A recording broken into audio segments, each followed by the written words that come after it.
Olá, eu sou a Kelma Maziero e este é o Tarologuês, o podcast em que a gente fala de tarô.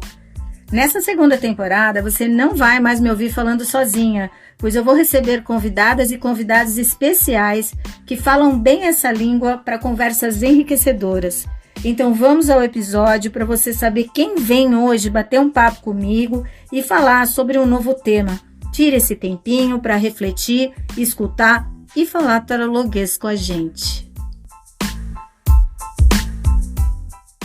Olá, gente querida! Estamos de volta para o último episódio dessa temporada. É um episódio extremamente especial, primeiro porque é o último. É o episódio de número 14, eu acho muito interessante, porque 14 no tarô é o número da temperança. Então a gente encerra dentro de ponderação, de comedimento, e vocês vão ver que quem eu trago hoje é extremamente especial, era a pessoa que eu queria para fechar. Não foi fácil da gente conseguir ajustar a agenda. Quando a gente conseguiu, eu fiquei sem energia elétrica, foi todo um processo, mas a gente finalmente está aqui para conversar e eu quero trazer para vocês ouvirem o Padre Giba. Eu vou apresentar para vocês e, inclusive, explicar por que o Padre Giba, né? Padre Giba é um colega de pesquisa lá do Labor. A gente já participou de eventos juntos, a gente já produziu, já escrevemos um texto juntos, está lá no Off-Lattes para quem quiser ler. O Padre Giba é uma figura sensacional, eu vou ler o currículo dele, vocês já vão entender isso, e quando vocês ouvirem aí, não vai sobrar nenhuma dúvida quanto a isso. E eu chamei justamente para falar sobre o tema que eu acho mais delicado no nosso ambiente, que é o tarô para os leigos. Como é que uma pessoa que não pratica tarô, que não consulta tarô, que não conhece tarô, como essa pessoa se relaciona com tarô? Aí temos a cereja do bolo do Giba ser sacerdote, ou seja, ele vai trazer não só a percepção dele, mas ele vai trazer, gente, um olhar de quem realmente não tem convívio, por exemplo, com tarô, o que ele conhece provavelmente é comigo, né? De me ouvir falar e olha lá. E acho fundamental também vocês ouvirem uma pessoa responsável do ambiente religioso, de um ambiente que, inclusive, eu vou tentar falar um pouco sobre isso aqui com ele, de um ambiente, inclusive, que também é rodeado de preconceito. Então, é um pupurri tão poderoso que a gente tem aqui hoje, que eu vou começar apresentando já o Padre Giba, que aqui aparece da seguinte maneira: Gilberto Lombardo Júnior é sacerdote católico há 16 anos, mestre e bacharel em filosofia pela Pontifícia Universidade da Santa Cruz de Roma. Ele é mestre lá na Itália, além de tudo, bonito, fala italiano. Pós-graduado em logoterapia, licenciatura em pedagogia, professor do curso de psicologia da Uniítalo, professor de metafísica e filosofia do Instituto São Boaventura, coordenador pedagógico de ensino médio no Liceu Santo Amaro, tá? E mais outras coisas que vocês vão ouvir ele contar aqui. No final aqui tem os contatos pessoais também que ele vai passar pra gente. E sem mais delongas, seja bem-vindo, Giba querido. Obrigado, Kelma, muito honrado com o convite, mas eu quero começar com uma reclamação, posso? Manda bala, você pode tudo. Na apresentação você esqueceu do principal. Sou seu amigo, com muita alegria, com gosto, seu colega de pesquisa no Labor. Assim, a vida nos uniu, né? Nós somos os membros mais antigos do grupo, lá com o Chico, nosso coordenador, que envia um abraço. E um dos grandes presentes que o Labor e a logoterapia me proporcionou, sem dúvida, foi a amizade, poder compartilhar da sua sabedoria, da seriedade, que com certeza para mim foi importante para despertar a curiosidade, o interesse pelo tarô, e um outro olhar, né? Vendo a sua seriedade científica, o seu conhecimento de logoterapia, a sua humanidade, sem dúvida, para mim foi muito importante para despertar o interesse para com o tarô.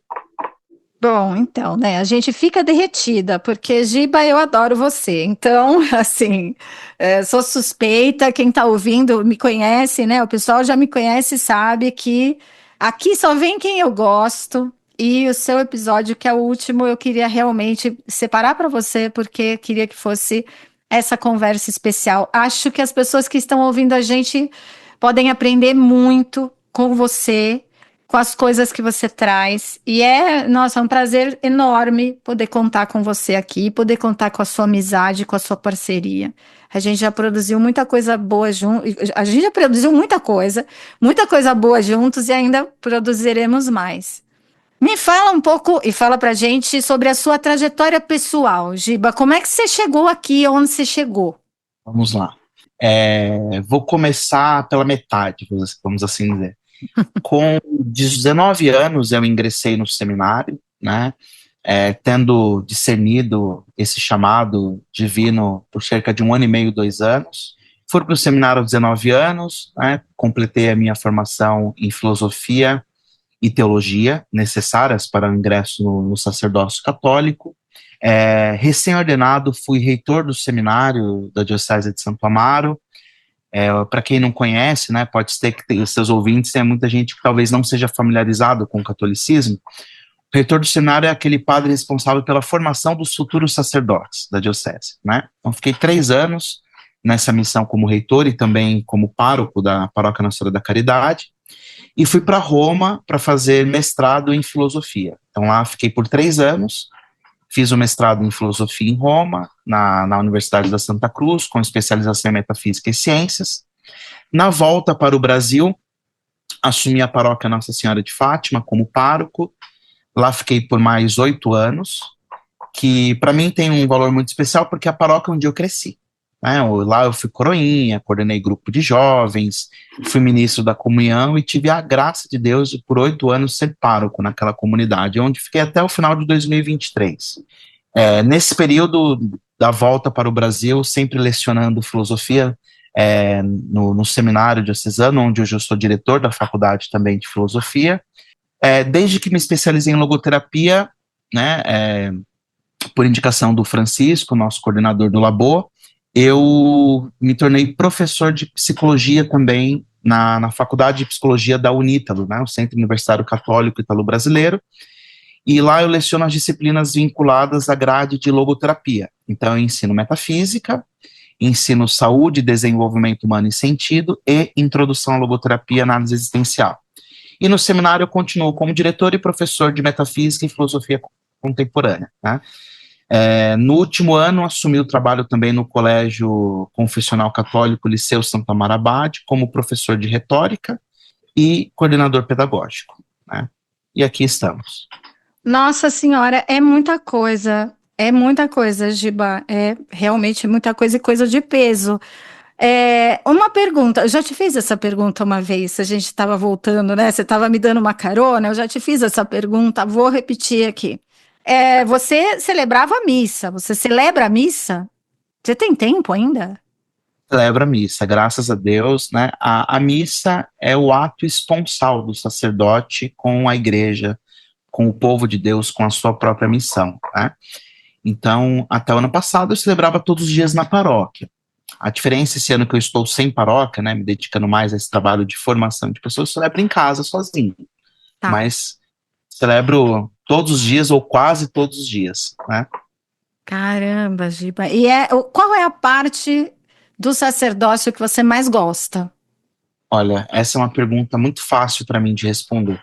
Desde muito pequeno, Kelma, já quando garoto, assim, desde que eu me entendo por gente, eu sempre fui uma pessoa de muitas amizades, né? De construir amizades sólidas. Eu sou um homem de 41 anos e eu tenho orgulho, talvez seja o maior orgulho que eu tenho na minha vida, de ter amigos há mais de 30 anos. Amigos que cresceram comigo, que viveram todas as fases da vida junto comigo e eu com eles. E sempre nas minhas relações de amizade, sempre construí um laço de confiança, de confidência muito grande. Então, desde muito pequeno, os meus amigos sempre me procuraram para contar segredos, para pedir conselhos. E desde muito jovem eu percebi que eu gostava desse lugar, né, de ser aquele que escuta. E à medida que eu me aproximei de Deus, eu percebi que isso era uma missão de vida como um instrumento também, né, de que o meu encontro com Deus transbordasse nessa relação de amizade com as pessoas do mundo. né, com as pessoas que convivem comigo. Então, no meu trabalho sacerdotal, no meu trabalho como professor, como coordenador pedagógico, o que eu mais amo é escutar as pessoas, né? Escutar, em primeiro lugar, e muitas vezes o trabalho se resume nisso, é oferecer ouvido, né? E dentro da missão que me foi confiada, e quando recebo esse voto de confiança, aconselhar aqueles que me pedem conselho. Então, no sacerdócio nós chamamos de munus docendi, né? Que é o ofício de ensinar, de escutar, de orientar. Está no Evangelho como uma obra de misericórdia também, dar bom conselho, né? Instruir os ignorantes é uma coisa que me apetece, me atrai. E como dizia o Viktor Frankl, né? Encontrei sentido na vida ajudando os outros a encontrar, a descobrir sentido. Perfeito. Dentro disso que você colocou, a próxima pergunta entra perfeito aí, porque você diz que a coisa que você mais gosta é escutar, né? É a relação, de certa forma. É você estar ouvindo e aconselhando. E eu acho muito doido, Giba, porque a prática oracular é sobre isso. Ela se trata disso. A gente ouve as queixas que as pessoas nos trazem e a gente tem aí um instrumento que seria o tarô, no caso, mas tem outras pessoas que usam outros instrumentos, né? Que permite que a gente também aconselhe, que a gente oriente. Então, é engraçado como a gente se encontra em lugares que são lugares de um gosto pessoal, né? Que nos leva a trabalhar com o que a gente trabalha. E aí eu te pergunto, como é que você enxerga a prática oracular? O que é prática oracular para você?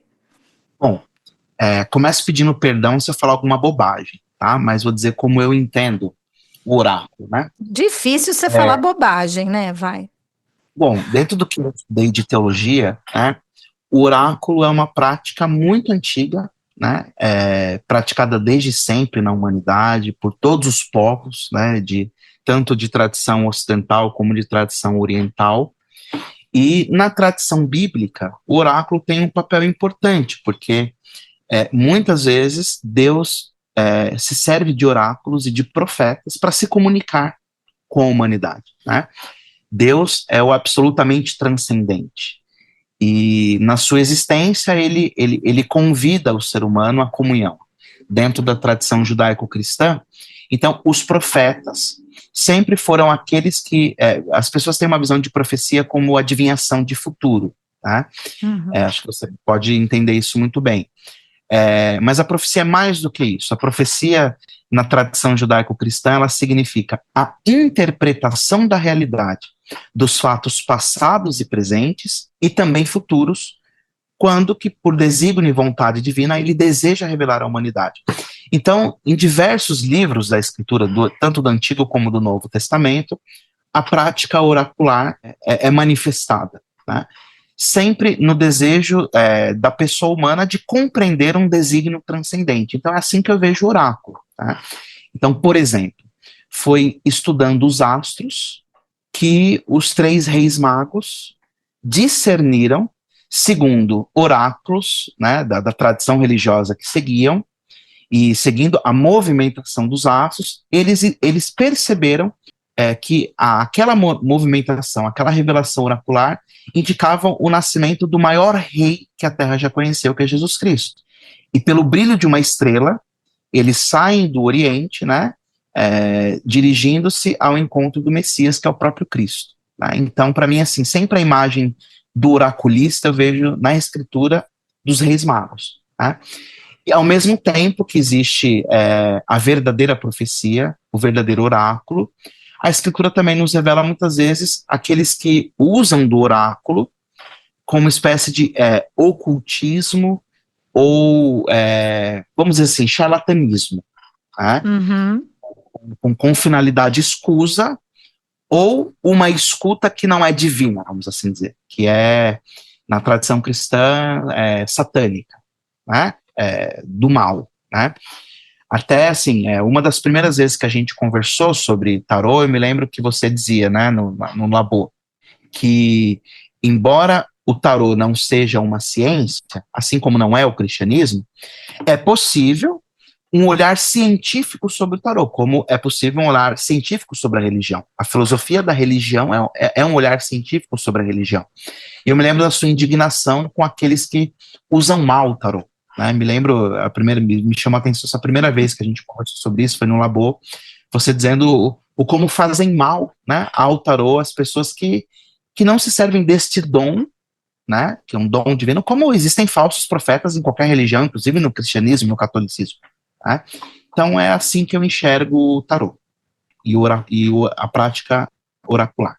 Então, e aí é que fica a questão, por que você acha que algumas pessoas que são do ambiente religioso, aí acho que não só do catolicismo, mas enfim, também do catolicismo, por que você acha que essas pessoas têm esse discurso de que o oráculo é uma coisa do mal, de que, sei lá, jogar tarô, enfim, de que buscar uma prática oracular seria um pecado, seria uma coisa errada?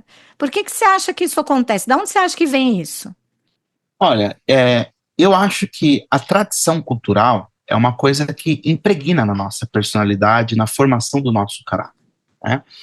E de acordo com a tradição cultural e religiosa que uma pessoa é educada, ela traz isso. Né? Então, assim como uma pessoa que, que vem de uma tradição, vou dizer algo dentro do cristianismo, tá? Protestante, ela aprende desde pequena, por exemplo, que os católicos são idólatras, né? Muitas é difícil você explicar o que é uma veneração, um culto de idolia a um santo, do que a prática de pecado, idolatria. Muitas vezes você não consegue explicar quando a pessoa está fechada a isso, né?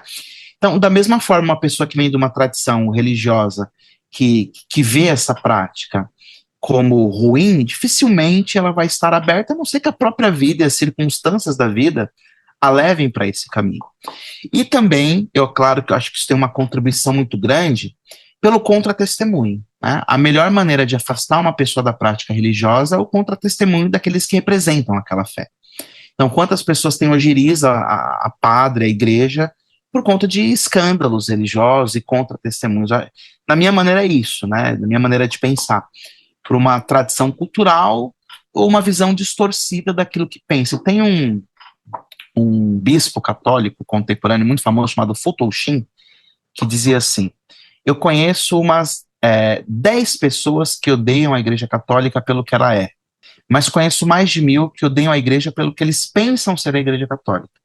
Eu acho que não deve ser diferente com o tarô, né?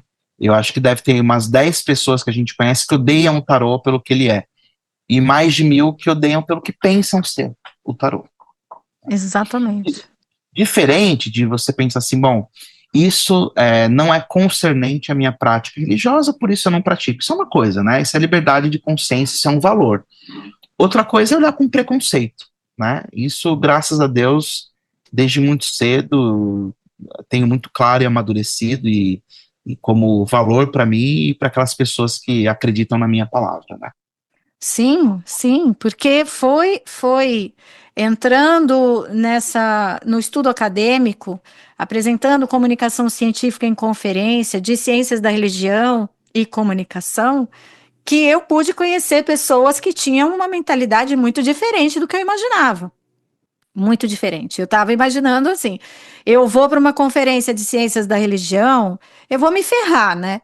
Eu vou ter que conviver com um pessoal que não tem nada a ver, eles não vão me aceitar, vai ser difícil.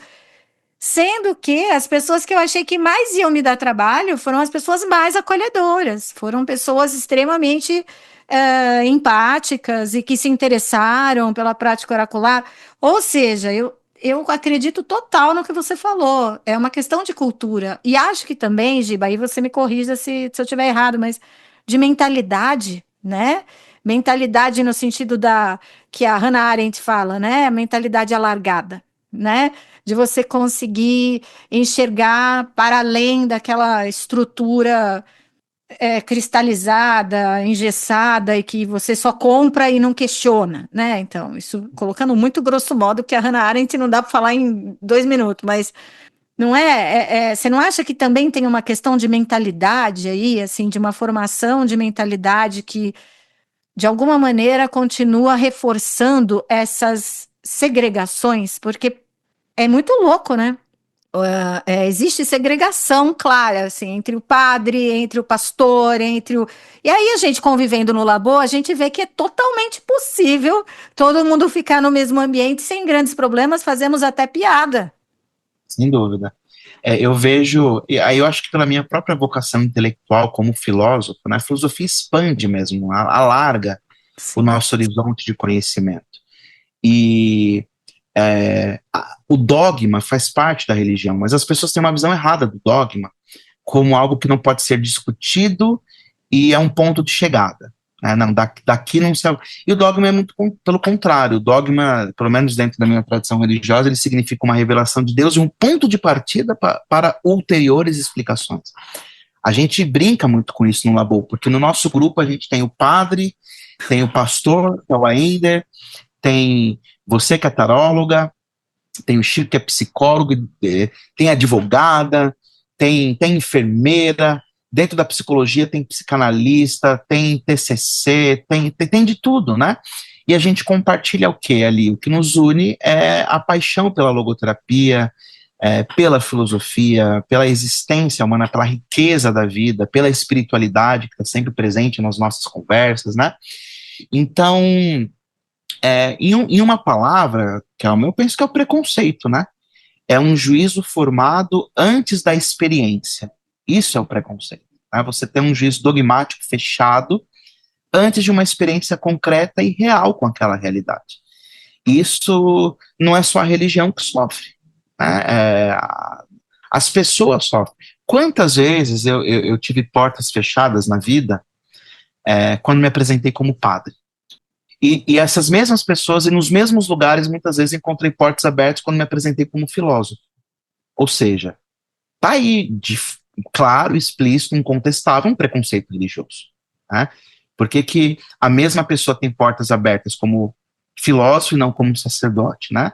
Então, é missão desse podcast, é nossa missão no Labor, é nossa missão como logoviventes, né, de desmistificar essas coisas, né, tirar o véu e permitir o encontro humano. Acho que o sacerdote é aquele que é um mediador entre Deus e a humanidade, e romper barreiras é uma coisa que eu tenho para mim como uma missão de vida.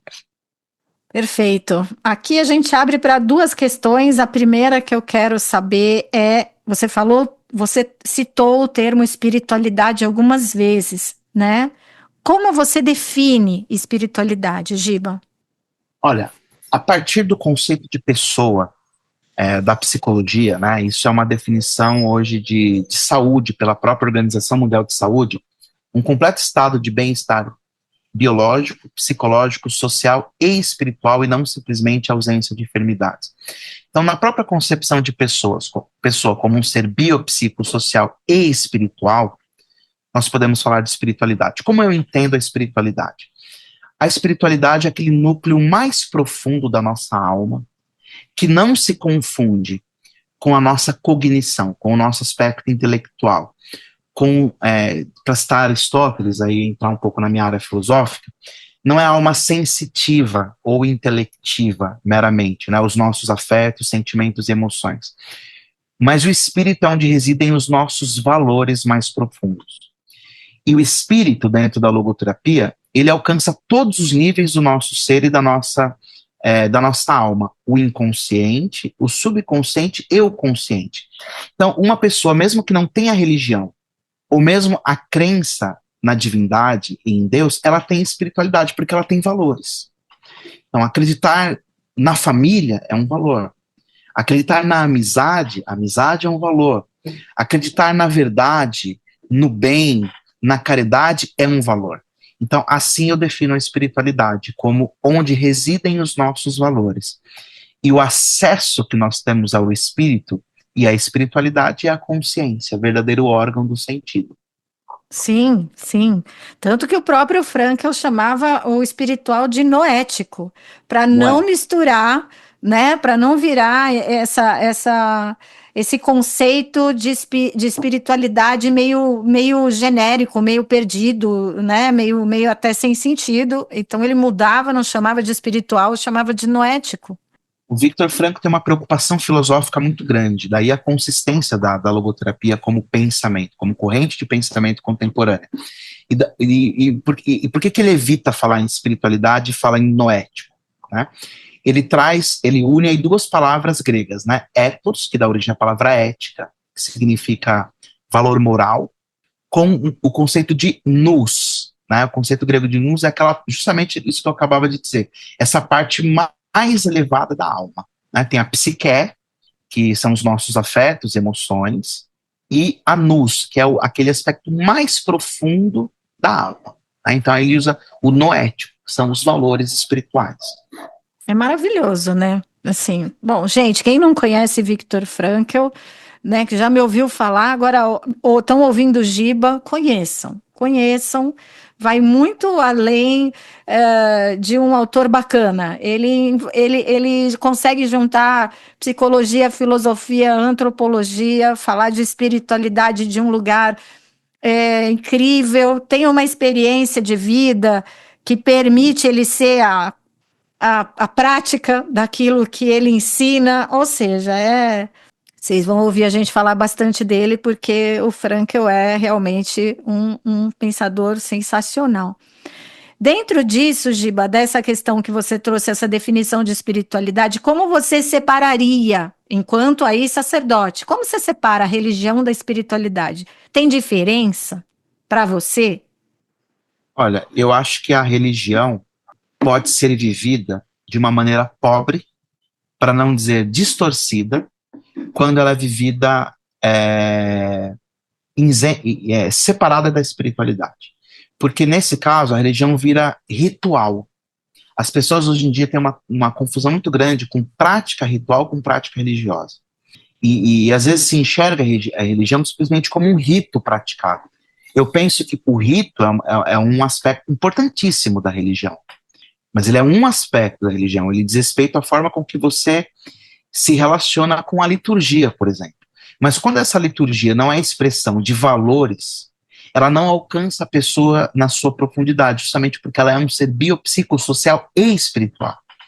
Ao contrário, quando a religião é vivida com espiritualidade, o rito se torna uma expressão desta relação com Deus.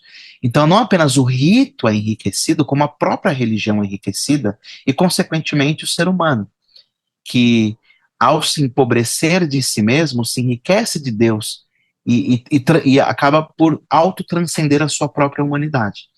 Então, essa separação, para mim, ela é nociva à religião, né? E posso dizer que, de certa forma, empobrece a própria espiritualidade também, né? Que a espiritualidade, ela pede esse passo a mais de transcendência também, né? Uhum, uhum.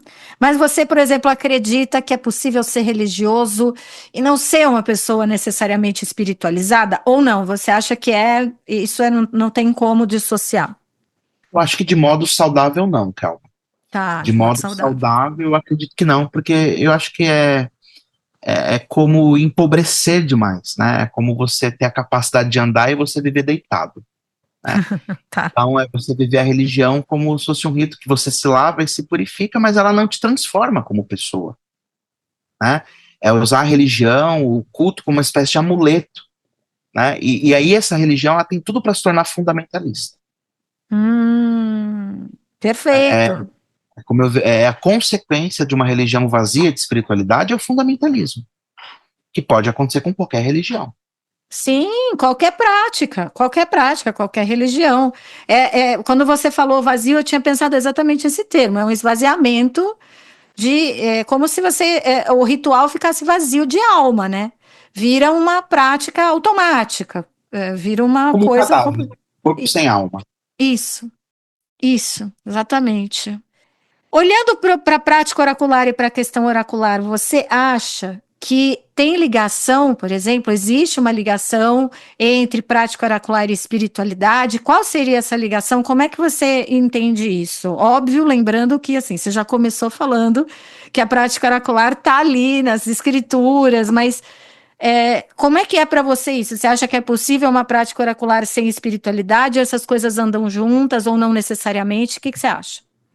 Olha, eu imagino que seja possível, como tudo é possível, né? Mas eu imagino que seja uma distorção da própria prática oracular, né? Tem uma santa da Igreja Católica, que também é doutora da Igreja, chamada Santa Idelgarda, que é muito mal compreendida até dentro do catolicismo, né? Então, ela fala, por exemplo, da energia que emana da natureza, né? Dos elementos da natureza, do ar, da terra, do fogo, da água, dos cristais, dos astros, né? Porque se nós pensarmos aqui do ponto de vista filosófico que a pessoa humana é um microcosmos dentro de um grande cosmos, que é o universo, é impossível eu pensar que eu não tenho uma ligação intrínseca e essencial com tudo isso. Por quê? Tudo aquilo que eu sou depende desse mundo. Eu não posso viver nesse mundo, tá? Sem me alimentar, sem sentir o mundo, sem me comunicar com o mundo, sem receber do mundo. Então, assim, eu acredito que existem muitos caminhos de transcendência, e eu imagino que a prática oracular seja um desses caminhos de conexão da pessoa, de encontrar sentido na sua existência, nesse macrocosmos, sendo ela um microcosmos. Então, eu entendo que a prática oracular, quando bem vivida, quando bem discernida e conduzida, ela vai levar a pessoa a esse encontro consigo mesmo e com o próprio destino. Eu imagino que seja isso, né? Desconheço de modo profundo esses caminhos, mas eu imagino que seja assim. Santa Idelgarda fala, por exemplo, do quanto a alimentação de uma pessoa reverbera em quem ela é, no que ela escuta, no que ela manda de energia para o universo, como isso volta para ela. Tá? Então, acredito que exista um caminho que seja autêntico e adequado para que essa conexão possa existir. E eu imagino que a prática oracular seja um caminho para isso. Tá? Agora, quando não vivida dessa maneira, eu imagino que é o mesmo erro que ocorre dentro do meu espectro religioso, quando a pessoa vive a religião como frequentar culto, frequentar missa. Sim. Aquilo não transforma a pessoa, né?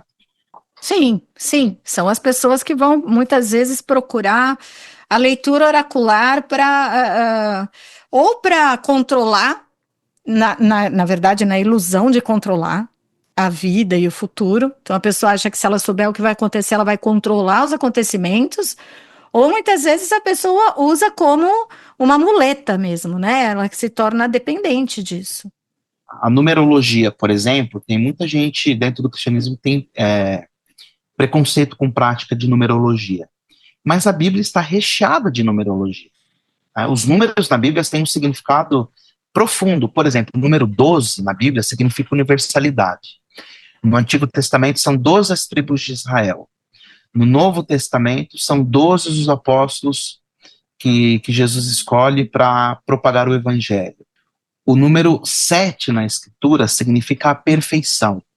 Tá? O número 8 significa plenitude. E por que o número 6 significa a besta, né? O 666? Porque Deus, que se revela como unitrino na tradição cristã, ele é 3 vezes 7, ele é 7, 3 vezes perfeito. E quem é o 666? Era um código linguístico utilizado pelo apóstolo São João quando escreve Apocalipse, para se referir àquele que era o anticristo. Então, quem é o 666? Aquele que tenta ser Deus e ocupar o lugar de Deus. Isso significa os... Então, assim, a numerologia tem um sentido profundo. Né? Quando Jesus fala, por exemplo, no Evangelho, que não se deve perdoar apenas 7 vezes, mas 70 vezes 7, ele está querendo dizer assim, que o perdão deve ser perfeito. Ele deve ser para sempre. Né? Então, isso, imagino eu, que seja uma espécie de oráculo, né? Sim. De um código a ser interpretado. Sim, sim.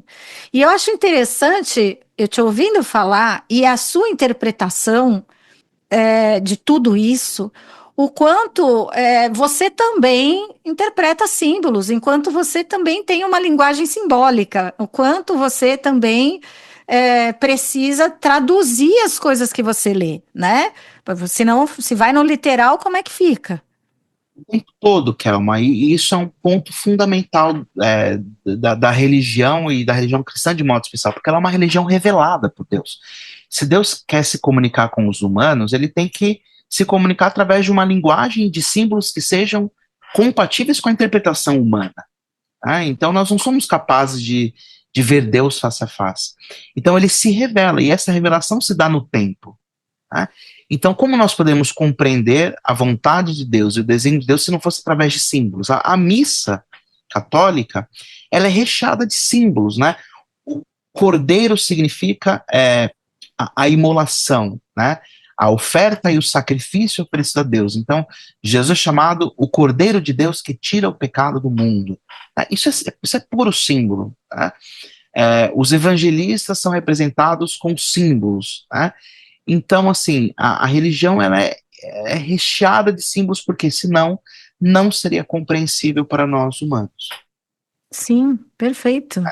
Quando Jesus fala para Nicodemos que é necessário nascer de novo, é necessário nascer do alto, quando diz que aquele que não for batizado não entrar no reino do céu, a água é um símbolo desse renascimento. A água significa o quê? Quando Jesus diz, é necessário ser batizado, eu batizei com água, João Batista diz, eu batizo com água, mas depois de mim virá aquele que batizará com fogo. A água significa a purificação da qual João Batista era um representante. E o fogo, o que significa o fogo? Tudo que você coloca no fogo se transforma, não permanece igual. Ele muda de estado. O fogo no cristianismo significa o quê? A ressurreição, né? O Espírito Santo se manifesta no Novo Testamento com línguas de fogo. Esse fogo que renova, que restaura, que purifica, e ao mesmo tempo santifica. Né? O fogo é símbolo. Total. Total. E se não traduz o símbolo, pode acabar virando realmente uma espiritualidade ou até uma religiosidade vazia, porque você acaba reproduzindo sem saber exatamente o que aquilo significa pro homem, para a pessoa, pro humano. Sem sentido. Sem sentido, sem sentido. É impressionante. No tarô, a gente interpreta símbolos também o tempo todo. As imagens, né, são simbólicas e a gente tem todo um trabalho de estudo, de interpretação para conseguir traduzir aquela mensagem, que não foi a gente que escolheu, é uma mensagem que acontece ali randomicamente e que tem até esse momento, que é o momento de que eu perco o controle e você perde o controle para o oráculo falar, né? Então é o momento de vamos largar o controle aqui e ver o que é trazido para a gente, né? Posso aproveitar para tirar uma curiosidade, Kelma? Claro! Pode acontecer de uma pessoa procurar o tarô, por exemplo, querendo descobrir o seu futuro. E dentro da prática oracular, isso não ser revelado a ela, olha, não sei, eu vou usar uma linguagem, desculpa, leiga, né? Que é o que eu sou no tarô. Então, de repente, as cartas, os búzios, falam assim, olha, não há permissão divina de revelação isso para você. Isso pode acontecer? Claro que pode. Claro que pode. Eu costumo chamar, Giba, mas tem, assim, né, tem várias formas de falar, de denominar esse acontecimento. Eu costumo chamar de jogo ou carta inconclusiva. É quando você precisa de uma resposta, por exemplo, você quer um esclarecimento e ele não vem. E não vem assim, ou vem uma carta que abre tanto um símbolo, né? Que abre tanto ali para tantas interpretações que você percebe que ali não tem uma direção definida. Pode ser porque tem coisas aí que vão acontecer, outras coisas que estão fora do nosso controle, pode ser que a própria pessoa, o próprio consulente, esteja num momento onde ainda vai tomar muitas decisões ao longo do caminho, isso não está formado. Pode ser que a gente só não tenha esse acesso e esse direito de saber. Tanto que muita gente vem perguntar de morte física e coisas apocalípticas, eu já aviso que eu não falo, porque eu não vejo. Não, eu não consigo ver, eu não tenho essa habilidade. Tem gente que até diz que tem, eu não acredito muito nisso. Eu acho que tem coisa que não é para ser revelada. Eu não acho que o oráculo é para isso. Isso é uma coisa que eu gostaria de te perguntar também, porque isso é uma dificuldade que eu tenho de interpretação, né? E aí não é só no tarô, tá? Isso em outras religiões também, né? Inclusive dentro do cristianismo, né? Você tem uma prática religiosa que interfira naquilo que é a liberdade do outro. Por exemplo, vou fazer uma amarração para aquela pessoa ficar comigo. Ou mesmo, dentro do cristianismo, para que aquela pessoa se converta. Então, assim, o Deus que eu acredito é um Deus que é amor. E o amor vem no mesmo pacote da liberdade, porque onde não há liberdade, não há amor. Então, Deus não pode me obrigar à conversão se não me der o livre-arbítrio para poder escolhê-lo, porque o sol nasce para o crente e para o descrente. Né? Então, eu tenho dificuldade de acreditar em qualquer prática religiosa. Eu não sei, eu vou fazer isso, vou fazer um trabalho para que eu obtenha tal coisa. Imagino eu que uma boa prática, ela pode instruir a pessoa para escolher os melhores caminhos para obter aquilo que ela deseja. E ajudá-la a entender se aquilo que ela deseja realmente é aquilo que é o melhor para ela. E aí sim, revelar a ela os obstáculos que a impedem de alcançar aquele objetivo, de ajudar a compreender porque aquilo não é a felicidade que ela pensa que é, revelar talvez o que esteja oculto como um caminho de perdição, de desencontro, e aí sim, pela nossa própria insuficiência, que assim, e aí sim a ajuda de Deus e dos astros, enfim, deem o nome que quiser, para aquilo que nós não somos capazes por nós mesmos e ajudar a interpretar os nossos caminhos. Eu imagino que e aí eu entendo que o charlatanismo dentro da religião seja quando a gente começa a pensar que é possível manipular o sagrado. Mas esse dá um assunto para um outro podcast, né? Porque assim, a relação com o sagrado é uma relação que é constantemente corrompida por causa dessas questões todas que você está trazendo, né? É o atravessar uma linha que não é para ser atravessada, respeitar, não é? Porque penso eu que eu escrevi um artigo no Labo que é o meu preferido, né, que chama Problema e Mistério. Né, até recomendo a leitura para quem está nos Sim, ouvindo muito agora. bom. Leiam. É o meu predileto, porque ele fala justamente a diferença entre o que é um problema a ser resolvido e o que é um mistério a ser contemplado. O mistério não é um enigma. O mistério significa algo que é maior do que nós. Eu gostei muito da palavra que você utilizou. Muitas vezes nós não temos o direito de saber ou de manipular. Então, diante do mistério, diante do problema, eu resolvo. Diante do mistério, eu reverencio, contemplo e inclino a minha existência naquela direção para poder entender o propósito. Tá? Então, por quê? O que é a nossa pobre existência, de 70, 80, como as escrituras mais fortes talvez cheguem a 90, diante do que é a história do mundo, da humanidade. Então, nós permanecemos um mistério a nós mesmos.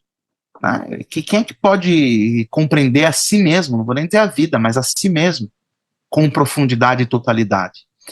Então, eu imagino que a prática religiosa, a prática oracular, nos vem oferecer um instrumento para a contemplação do mistério, daquilo que não somos capazes, né? E que devemos ter uma humildade profunda de reconhecer muitas vezes que é maior do que nós. Sim, muitas vezes é maior do que nós, e tudo bem, acho que no próprio tarô a gente tem as cartas, né, os símbolos que levam a gente a acreditar, a crer que ali tem ação humana, ou seja, você tem escolha, você tem decisão, você tem condição de se relacionar com aquilo, e outras cartas que mostram que não, que aquilo está além do seu controle. E aí nos resta isso que você colocou: contemplar, respeitar. Não adianta atravessar essa linha e querer corromper essa sacralidade que deveria muito mais ser justamente respeitada, aceita, acho que acolhida no nosso dia a dia. É uma coisa muito difícil, né, Giba? A gente falou disso no nosso artigo, o quanto é difícil a gente lidar com essa necessidade de controle cada vez mais forte na nossa sociedade, né? Essa ansiedade, essa coisa maluca de realmente não ter o mínimo de respeito por aquilo que a gente não tem que ultrapassar mesmo. E o sofrimento decorrente disso é muito grande, porque existe um aspecto da vida misterioso que também está aí a sua beleza, né? Claro! O imponderável, né? Uma outra curiosidade, a cartomante é a mesma coisa que uma taróloga? Sim, a rigor, todos os oraculistas, ou os praticantes de leitura oracular, que usam cartas são cartomantes. A taróloga ou tarólogo, eles são especialistas no tarô, que não é o mesmo baralho que o baralho comum, que não é o mesmo baralho que alguns outros oráculos, tem oráculo da deusa, tem oráculo do xamanismo, enfim, você vai encontrar, oráculo é o que não falta, porque é um mercado, Giba, isso dá um dinheiro danado, entendeu? Eu vou dar um testemunho pessoal. A minha mãe me contou certa vez que eu era pequeno ainda e ela foi numa cartomante. Ela estava passando por algumas situações na vida, ela procurou uma cartomante. Tá. E essa cartomante disse que ela tinha 3 filhos, né? E ela tinha, de fato, 3 filhos e que um desses filhos tinha uma missão divina muito especial. E quando eu disse a ela que eu ia pro seminário para ser padre, ela se lembrou disso. Olha que doido. E para ela foi como um sinal, né? Um sinal que se concretizou muitos anos depois. E a minha irmã me disse recentemente que quando eu estava para se divorciar, já estava divorciada, eu acho, não me lembro direito, e estava num período de muita desilusão amorosa, assim, descrente no amor, que ia encontrar alguém, que ia formar uma família, né? Imagino que é o divórcio, né? Depois de 10 anos de relacionamento. Nossa, e ela disse que ela foi numa cartomante, a cartomante disse para ela que a pessoa da vida dela ainda ela não tinha se encontrado com essa pessoa ainda na vida, mas que ela se encontraria ainda com essa pessoa, seria uma pessoa a quem ela faria muito feliz e a faria muito feliz, e que o sinal para ela seria um grande prédio muito espelhado. E minha irmã conheceu essa pessoa no trabalho, e o prédio que ela trabalha é o prédio da Zurich Santander, ali, para quem conhece na Marginal Pinheiros, é um prédio totalmente espelhado. Todo espelhado. Espelhado, né? Então a gente vê aí que existem tons e dons, né? Sim, sim, sim. E é muito bom poder ouvir você falar sobre isso. Eu acho que isso isso vai contribuir demais, Giba, com as pessoas que escutam a gente, os meus colegas, que muitas vezes têm ali na verdade, joga todos os problemas na conta do catolicismo, do cristianismo, tudo é culpa da religião, né? Então, é muito importante as pessoas entenderem que não, tem formas e formas de se praticar a religião e de se representar essa religião. E acho incrível você poder falar desse lugar sobre a prática oracular, porque também quebra uma série de barreiras aí, e de ideias equivocadas que se tem a respeito. E aí, para a gente ir encaminhando para o final aqui, eu quero perguntar para você sobre o preconceito. Você também falou, então eu entendo como uma autorização para perguntar sobre isso. Eu queria saber de você, se você acha que, por exemplo, existe preconceito com oraculistas, cartomantes, tarólogos, e paralelo a isso, tem preconceito com padre? Olha, eu acho que se as pessoas que nos ouvem, né? Eu acredito que o seu público é um público seleto, porque para buscar ouvi-la já não é qualquer um, né? É fato, né? É fato, isso não é opinião. Sem dúvida existe, né? E como eu te falei, os motivos são diversos, né? Existe, eu acho que uma culpa nossa como representantes religiosos também, muitas vezes pelo contra-testemunho, isso não pode ser ignorado, mas o preconceito existe e ele cria muros, né? Mas eu acho que tá aqui esse podcast, tá aqui a nossa missão existencial de quebrar essas barreiras, né? E eu tenho uma amiga, uma grande amiga, na verdade, ela é mãe de um desses meus amigos de 30 anos, né? Que já faleceu, inclusive, que é eu chamo ela de tia Eugênia, porque ela é mãe do meu amigo. Ela é kardecista desde a infância, né? E é uma pessoa que me acolheu e me abraçou em momentos tão significativos e importantes da minha vida. E a gente sempre teve tantas conversas, assim, eu devo muito à quebra dos meus preconceitos religiosos em relação às religiões de matrizes espíritas, né? Muito a ela, porque ela é uma pessoa de essência boa, e que muitas vezes me explicou coisas, e nas nossas conversas, né, tomando café, quantos domingos após a missa eu fui na casa dela e a gente jantou junto, ficava conversando, e ela era uma pessoa que a gente percebia que a gente acreditava tantas vezes nas mesmas coisas por caminhos diferentes. Eu acho que as pessoas que têm preconceito se dispuserem a encontrar o outro, né, a se despir mesmo, né, fazer um processo que a gente chama no cristianismo de kenosis, de queda, de despojar-se de si, vai encontrar muitas riquezas, e muitas dessas riquezas serão dons maravilhosos de Deus, né? Pobres daqueles que não se despem deste preconceito. Então, preconceito contra o padre existe, sem dúvida nenhuma. Eu devo dizer, assim, que eu acho que eu sou privilegiado, que eu não encontrei, eu encontrei mais no ambiente acadêmico, para te falar a verdade, né? Uhum. Mas na prática, de poucas vezes, até porque eu acho que sou uma pessoa. Eu tenho muita gente que não é católico, que gosta muito de mim.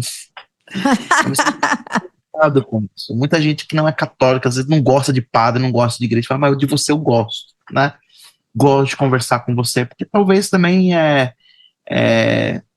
porque eu gosto desse encontro, eu gosto de gente, Kelma, eu gosto de estar com as pessoas, eu gosto e sou acolhido por essas pessoas. Então, assim, eu nunca sofri um preconceito assim grave, uma coisa de violência. Isso não, para ser sincero, mas conheço muitos colegas que sim, né? E acho que isso é uma coisa que é nossa missão. E além de estar com você e te ouvir falar, foi o motivo principal que me trouxe aqui, sem dúvida nenhuma, para superar os meus preconceitos também, né? E me instruir mais, e assim poder instruir melhor as pessoas também que confiam na minha palavra. Giba, mas aí é que tá, né? Lá no comecinho você falou isso, né? Gosto de escutar. O que eu faço tem a ver com escutar, tem a ver com orientar e aconselhar. E você termina falando gosto de gente. Então, é muito louco, né? Porque no final das contas,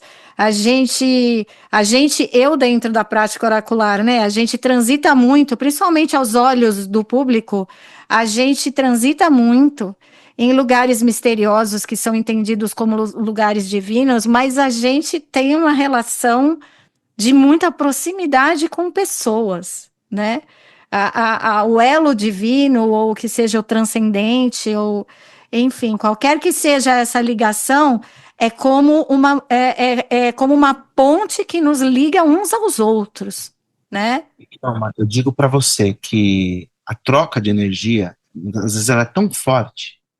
Quando você está num ato sacramental, por exemplo, você está ali como um canal, um instrumento da graça de Deus para as pessoas. E às vezes essa troca de energia é tão forte que às vezes você sai destruído também. Sim. Quantas vezes eu cheguei num lugar para abençoar e uma energia negativa que depois daquele atendimento eu tenho que me recolher, me colocar em oração, me reconectar, porque fica aquela coisa, eu imagino que não seja diferente com você. Não, não Tá? é. Não é. E outras vezes você sai completamente elevado, grato por aquela escuta que foi mais para você do que para a própria pessoa, que você fala, puxa vida, eu sempre brinco, né? Lá no colégio onde eu trabalho, eu escuto muitos jovens, né? Católicos, não católicos, que às vezes eles vêm e a entrega é tão grande que às vezes eu falo, puxa vida, a vontade que eu tenho é de ouvir de joelhos, Que que eu estou coisa. diante de algo que é sagrado, que é bonito, que é lindo, e Deus me permite estar aqui como uma testemunha privilegiada daquilo que é o amor, né? E outras vezes também saio perturbado, né? Sim. Perturbado do quanto é possível a maldade, que o mal existe, ele é concreto e real. É, é. Eu costumo dizer, Giba, que a prática oracular é um encontro. E eu tenho a impressão de que para você, talvez também esse encontro, ele seja fundamental, né? Ele seja valioso para dar sentido para a sua prática, para o seu sacerdócio, para sua pedagogia, para sua filosofia, né? Isso tudo se concretiza no encontro, né? Esse processo existencial que, na nossa amizade, confidência, te disse muitas vezes, no meu próprio discernimento de chamado de vida, né? Muitas vezes eu questionei esse lugar e continuo questionando até hoje, né? E isso para mim foi libertador, né? Porque esse encontro que eu tive com Deus lá atrás, na minha juventude, ele precisa ser renovado a cada dia. E é fácil perder-se de si. Hum. Muito fácil perder-se de si. Eu acho que o pior conselho que que alguém pode nos dar, segue o que teu coração manda. Porque o nosso coração às vezes manda coisas que não são boas. Meu coração, de vez em quando. Eu acho que se eu seguir meu coração, eu termino preso ou termino sozinho. Sim. E o amor precisa ser educado, e as nossas vontades também educadas, porque a nossa existência tem que ser aperfeiçoada, os nossos instintos, né? E uma conversa como essa, eu tenho certeza que nos faz melhores. Nos faz melhores. Eu não tenho dúvida. Eu não tinha dúvida, sigo não tendo. É maravilhoso ter você aqui. Quero pedir para você deixar seus contatos e aí já avisar o pessoal. Pessoal, Giba é padre e professor, então, né, assim, sigam e acompanhem com respeito, pelo amor de Deus, né? Sem apavorar o padre, por favor. Deixa aí Olha, seus contatos. Pode graças falar. a Deus eu sou bastante bem-humorado. Então, o humor, para mim, aprendemos isso, né, Thelma, na logoterapia, que é uma forma de autotranscender. Então, Exatamente. eu costumo levar com bom humor as coisas, né? Bom, eu vou deixar minhas redes aqui, eu tenho mais o Instagram, que é o que eu utilizo. Eu sou meio, como é que pode assim, meio iniciante nesse mundo aí de rede social, viu, Carlos? Tem umas aulinhas contigo. Eu tenho um Instagram que é aberto, prof.gilberto Lombardo JR, né, arroba prof.gilberto Lombardo JR, Uhum. que é o meu Instagram, né, e um canal no YouTube que eu não costumo alimentar muito, mas tem ali algumas aulas de filosofia que eu produzi sobretudo no tempo da pandemia, quando não era possível aula presencial. Então tem algumas aulas lá de filosofia, de teoria do conhecimento, de metafísica, de retórica, né, que é um canal no YouTube chamado Pensar e Crer. Né? Então, são os dois meios aí de comunicação com o público, e é uma alegria se puder compartilhar um pouquinho do seu público qualificado aí de compartilhar. Nas minhas redes sociais, especialmente no Instagram, você vai perceber que tem pouco conteúdo religioso, porque a minha missão religiosa eu me tenho mais presencial, sabe? Uhum. E uso mais redes sociais para divulgação do trabalho filosófico mesmo, acadêmico, que também é um serviço, aquilo que eu sou e a minha missão no mundo. Então não se espantem, algumas pessoas entram nem parece que é padre na rede social, porque ali eu tô como pessoa também, né? Então me permito ali compartilhar conteúdos diversos, não apenas de fé, tá bem? Claro. Claro, e para quem não sabe, o Giba tem vários textos publicados também no site do Labo, que é o Ofilates, então é Inclusive, ofilates.com, inclusive um que a gente tem em parceria, né, sobre a o liberdade último que de eu ser. escrevi foi um dos meus prediletos, porque eu quis escrever com você desde o meu primeiro dia no Labo. E ter aquele artigo que eu acho que ficou maravilhoso, recomendo muitíssimo. Exatamente, fizemos um artigo incrível juntos, mas tem muita coisa que o Giba fez, escreveu ali e que vale a pena ler para refletir, para pensar.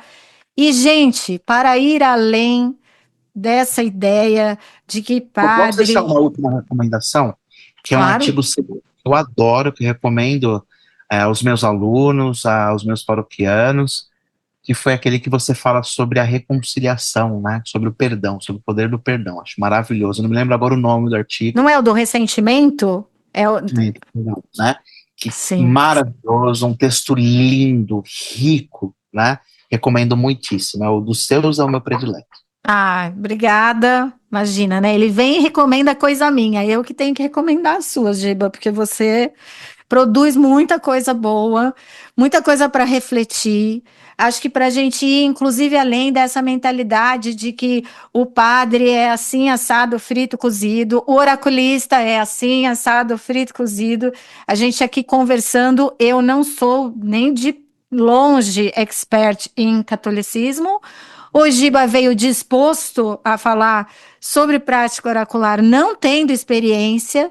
E para vocês perceberem o quanto tem assunto e quando a gente está com a cabeça aberta, o quanto pode dar certo, né? Então, Giba, super obrigada pela sua participação, por ter tirado um tempo para falar com a gente. É fim de ano, ele está indo em formatura, ele está entregando coisa de faculdade, ele está totalmente doido, e eu fui lá infernizar para chamar para o tarologuês, mas valeu extremamente a pena. Eu tenho certeza que esse episódio vai ficar para a história. Eu agradeço como amiga e agradeço como profissional da prática oracular, do tarô, poder ouvir alguém como você a respeito do que eu faço e a respeito do que isso representa para quem está disposto a entender e aprender.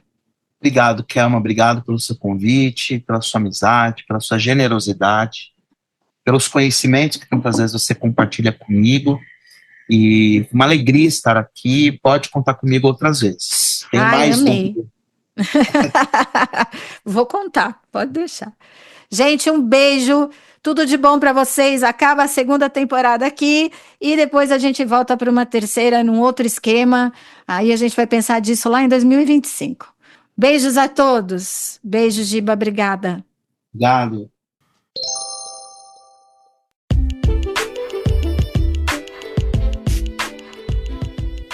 Esse podcast tem o intuito de conscientizar praticantes, profissionais e interessados por tarô, e não se presta ao papel de ensinar, formar, criar ou ditar novas regras.